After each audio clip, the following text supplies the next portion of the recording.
जबलपुर गांव के जंगल में जाबाज चील बिरयानी बेचता था। वो बहुत ही स्वार्थी और लालची था। उस गांव का मुखिया खड़कनाथ कौवा उसका बहुत अच्छा दोस्त था। वो दोनों दादागिरी दिखाते थे और किसी की भी बिरयानी की दुकान चलने नहीं देते थे। एक ग्राहक कहता है, जाबाज जी, आपकी बिरयानी में बदबू आती है और लेग पीसेस भी कम होते जा रहे हैं। सिर्फ चावल ही चावल है। तो जाबाज कहता है, ओ भाई, तुमको खाना है तो खाओ, नहीं तो भागो यहाँ से। मुझे अपनी बिरयानी की शिकायत नहीं सुननी है। तो कड़क कहता है, गांव के जंगल में यही बिरयानी मिलेगी, समझ में आया कि नहीं? उनकी दादागिरी से सब घबराए हुए थे। ऐसे ही एक बार पीलू अपने पति बंटी कबूतर के साथ मिलकर बिरयानी की दुकान खोलती है। पीलू कहती है, सुनिए जी, बहुत मुश्किल से हमने पैसे जोड़े हैं जिससे हम ये बिरयानी की दुकान शुरू कर रहे हैं। अगर सब अच्छा चला तो जल्द ही हम अपना खुद का घर खरीद लेंगे। तो बंटी कहता है, हाँ पीलू, तुम्हारे हाथ की बिरयानी खाकर तो पूरे जंगल वाले हमारी दुकान में भीड़ लगा लेंगे। ऐसे ही कुछ दिन बीत जाते हैं और पीलू और बंटी की दुकान अच्छे से चलने लगती है। उनकी बिरयानी बहुत स्वादिष्ट होती है, जिसके कारण सभी पक्षी अब उन्हीं की यहाँ बिरयानी खरीद रहे होते हैं। जाबाज की दुकान में कम भीड़ लगने लगती है। ये देखकर जाबाज पीलू और बंटी की दुकान पहुंच जाता है और उनको धमकी देता है। ये क्या, तुम लोग जंगल में नए आए हो? तुम्हें पता नहीं है क्या, पूरे जंगल में एक ही बिरयानी की दुकान वाला रहेगा और वो हूँ मैं। चलो अपनी दुकान बंद करो। तो बंटी कहता है, अरे जाबाज जी, आप हमें क्यों तंग कर रहे हैं? आप भी अपना स्वाद ठीक कर लो तो आपकी भी दुकान चल पड़ेगी। तो जाबाज कहता है, मुझे सिखाता है, अभी तुझे मजा चखाता हूँ। और जाबाज उनकी दुकान को तोड़ फोड़ देता है।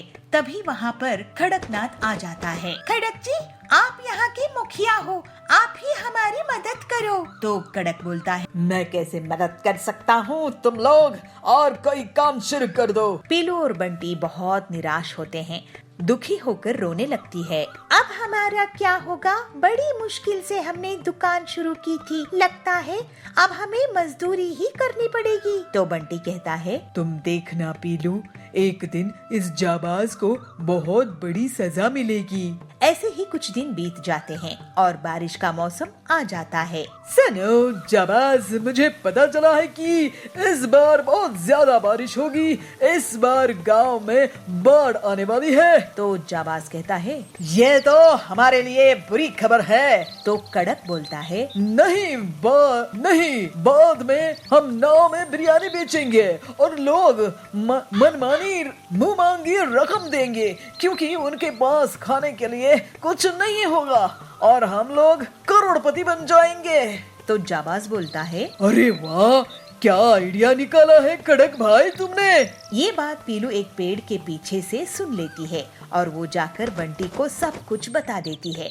बंटी ये सुनकर हैरान रह जाता है और बंटी कहता है, चलो देखते हैं, जब बाढ़ आएगी तब हम भी बिरयानी बेचेंगे, लेकिन कम दाम में, और फिर देखना इन दोनों बदमाशों के साथ क्या होता है। जल्दी ही बारिश शुरू हो जाती है और पूरे जंगल में बाढ़ आ जाती है।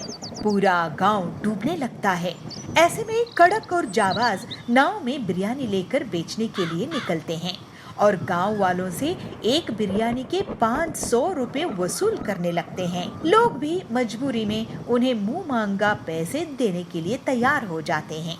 तभी वहाँ पर दूसरी नाव में पीलू और बंटी आ जाते हैं और अपनी बिरयानी को सिर्फ 50 रुपए में लोगों को देने लगते हैं। किसी किसी को तो वो मुफ्त में भी खिला देते हैं। अरे तुम दोनों फिर से आ गए, तुम्हारी इतनी हिम्मत? ऐसे जाबाज गुर्राता है। तो कड़क बोलता है, लगता है तुम्हें पानी में डुबो देना पड़ेगा, तब ही तुम लोग सुधरोगे। तो हरिया तोता कहता है, तुम लोग गांव की इतनी बड़ी मुसीबत में भी हम भूखे लोगों को लूट रहे हो और इन भले बंटी और पीलू को धमकी दे रहे हो। तो जाबाज कहता है, मैं अभी बताता हूँ तुझे। जैसे ही जाबाज आगे बढ़ता है वैसे ही गुस्से में लोग उसकी नाव पलट देते हैं। जाबाज और कड़क पानी में गिर जाते हैं। वो लोग डूबने लगते हैं, लेकिन फिर पीलू और बबलू उन्हें भी बचा लेते हैं। हमें माफ कर दो गांव वालों, हमने तुम सब पर बहुत अत्याचार किए। अब से मैं और कड़क तुम्हारे लिए सेवा करेंगे। तो कड़क कहता है, हाँ हाँ, अब से हम दोनों सुधर जाएंगे और किसी को भी तंग नहीं करेंगे, बल्कि तुम सबकी रक्षा ही करेंगे। जल्दी ही बाढ़ का पानी उतर जाता है और जंगल में सब कुछ पहले जैसा हो जाता है।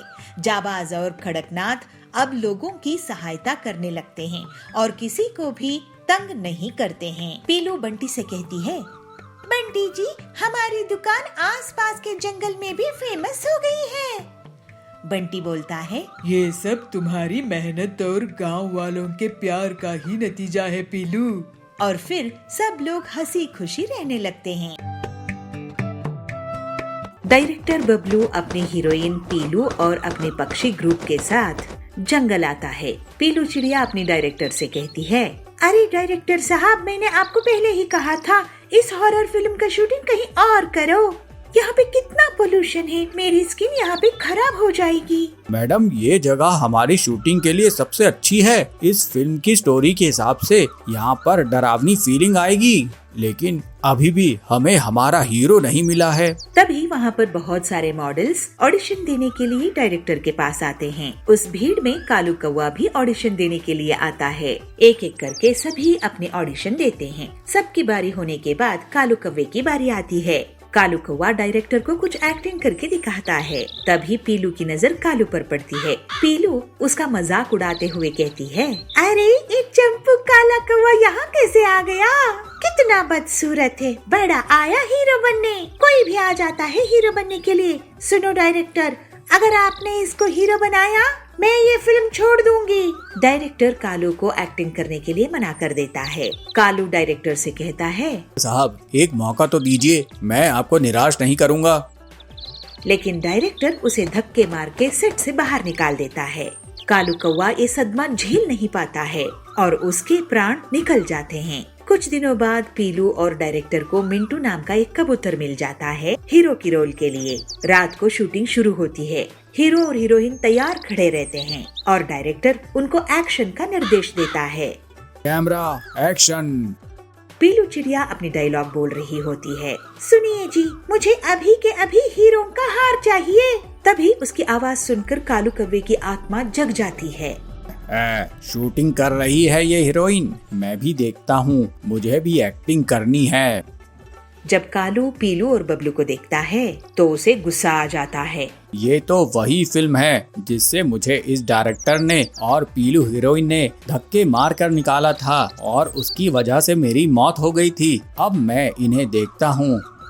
कालू की आत्मा मिंटू के शरीर में घुस जाती है। मिंटू की आंखें लाल हो जाती है और वो पीलू से गुस्से से कहता है, मक्कार चिड़िया, तू अपने आप को समझती क्या है? बिना मेकअप के तू बिल्कुल डायन दिखती है। तेरे बेइज्जती करने के कारण मैं मर गया था। मैं अपनी एक्टिंग के लिए तेरे आगे कितना गिड़गिड़ाया, भीख मांगा। मैं तेरा कितना बड़ा फैन था, लेकिन तूने मेरी एक नहीं सुनी।